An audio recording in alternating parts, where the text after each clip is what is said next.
विक्रमादित्य एक महान राजा जो अपनी न्यायप्रियता, साहस और बुद्धिमत्ता के लिए प्रसिद्ध था, अपने राज्य में खुशियों की बाहर लाने के लिए सदैव तत्पर रहता था। एक दिन उसने अपने मंत्रियों से सुना कि राज्य के कुछ भागों में अजीब घटनाएं हो रही हैं। लोगों ने बताया कि एक भूतिया आत्मा, जिसे बेताल कहा जाता है, उनकी खुशियों को छीन रहा है। यह आत्मा रात के समय उभरती है, डरावनी आवाज करती है और लोगों को दुखी करती है। विक्रम ने यह सुनकर निर्णय लिया कि उसे इस आत्मा का सामना करना होगा ताकि उसकी प्रजा फिर से सुखी हो सके। राजा ने अपनी पुरानी पुस्तक खोली और बेताल के बारे में पढ़ने लगा। उसे पता चला कि बेताल केवल एक आत्मा नहीं है, बल्कि एक प्रकार का ज्ञान और चुनौती का प्रतीक है। बेताल पहेलियां पूछता है और केवल वही लोग उसकी पहेलियों का सही उत्तर दे सकते हैं जो न केवल बुद्धिमान है बल्कि अपने दिल की गहराइयों को भी समझते हैं।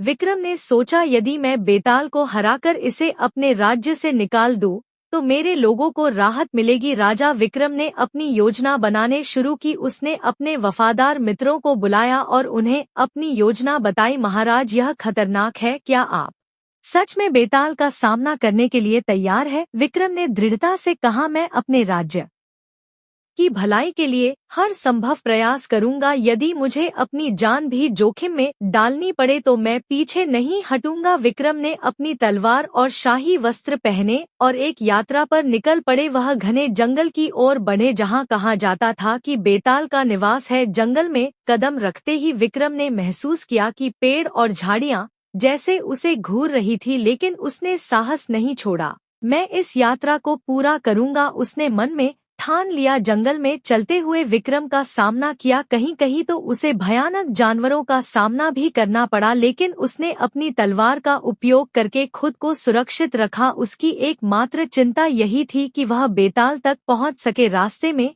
उसे याद आया कि उसने अपनी प्रजा के लिए जो कर्तव्य निभाने का संकल्प लिया था, वह उसे आगे बढ़ाने की प्रेरणा देता है। जंगल की गहराइयों में पहुंचने के लिए पुरानी और विशाल पीपल के पेड़ के पास पहुंचा। वह वहां रुक गया, पेड़ के नीचे बैठकर अपनी सोने की शक्ति को एकत्र करने लगा। तभी अचानक पेड़ की छाया में एक अजीब सी हलचल हुई। विक्रम ने देखा कि एक डरावनी आकृति जो बेताल थी, धीरे धीरे प्रकट हो रही है। बेताल की आंखें चमक रही थी और उसके चेहरे पर एक डरावना मुस्कान था। उसने विक्रम से कहा, कौन है जो मेरी शांति में बाधा डाल रहा है? मैं विक्रमादित्य हूँ, मैं तुम्हारा सामना करने आया हूँ। मेरे राज्य में जो दुख है उसे समाप्त करने के लिए मैं यहाँ हूँ। बेताल ने उसे ध्यान से देखा और कहा, तुम्हें मेरी पहेलियों का सामना करना होगा। जो सही उत्तर देगा वही मुझे पराजित कर सकेगा। विक्रम ने कहा, मुझे अपनी पहेलियों का सामना करने दो। मुस्कुराते हुए कहा, तो सुनो, मेरी पहली प्रस्तुत की एक ऐसा चीज जो कभी भी आपके साथ नहीं होती, लेकिन आप इसे हमेशा चाहते हैं।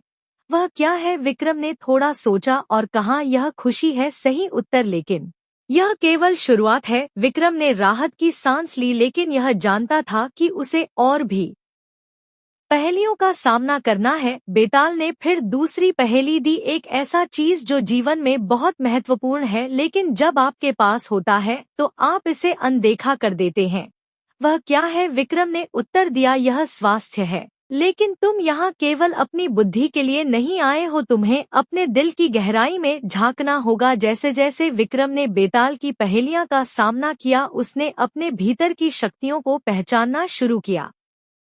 हर पहेली के साथ वह अपने डर और असुरक्षाओं का सामना कर रहा था। बेताल ने विक्रम को चुनौती दी, क्या तुम जानते हो कि सच्चाई क्या है? विक्रम ने कहा, सच्चाई वह है जो कभी नहीं बदलती, चाहे समय कितना भी बदल जाए। बेताल ने सिर हिलाया और कहा, तुम्हारी बुद्धिमत्ता ने मुझे प्रभावित किया है, लेकिन अब तुम्हें अपने भीतर की छिपी हुई शक्ति को पहचानना होगा। विक्रम ने महसूस किया कि यह केवल पहेलियां नहीं है, बल्कि यह एक गहरी यात्रा है जिसमें उसे अपने आप को भी खोजने की आवश्यकता है। इस प्रकार विक्रम और बेताल के बीच की यह टकराहट प्रारंभ हुई। विक्रम ने अपनी यात्रा को केवल ज्ञान की खोज के रूप में नहीं देखा, बल्कि यह उसे खुद को समझने का एक अवसर भी दे रही थी। वह जानता था कि बेताल की पहेलियां सरल नहीं है, लेकिन वह अपने प्रेम और अपने कर्तव्य को ध्यान में रखते हुए हर चुनौती का सामना करने को तैयार था। जंगल के अंदर विक्रम को बेताल की पहेलियां सुलझाने में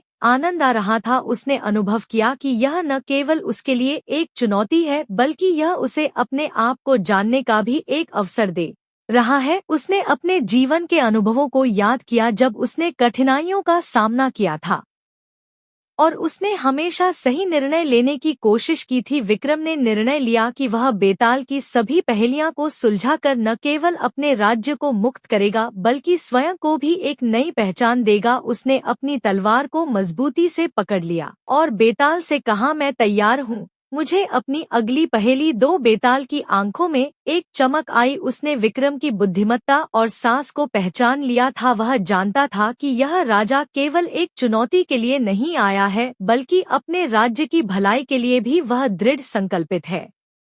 मुस्कान के साथ कहा, ठीक है विक्रम, सुनो मेरी अगली पहेली। यह एक ऐसा चीज है जो बिना किसी शरीर के भी हर जगह होती है। यह किसी को भी अपने प्रभाव में ले सकती है लेकिन इसे छुआ नहीं जा सकता। यह क्या है? विक्रम ने पहले थोड़ी देर सोचा, फिर उसके मन में एक विचार आया। उसने कहा, यह प्यार है। और कहा, सही उत्तर, लेकिन तुम्हारी अगली पहेली और भी कठिन होगी। विक्रम ने आत्मविश्वास से कहा, मैं तैयार हूँ। बेताल ने अपनी आवाज को गहरा करते हुए कहा, यह सुन, यह एक ऐसी चीज जो बोलती नहीं है। यह चीज हर समय हमारे चारों ओर होती है लेकिन जब तक हम इसे समझ नहीं लेते तब तक हमें परेशान करती है।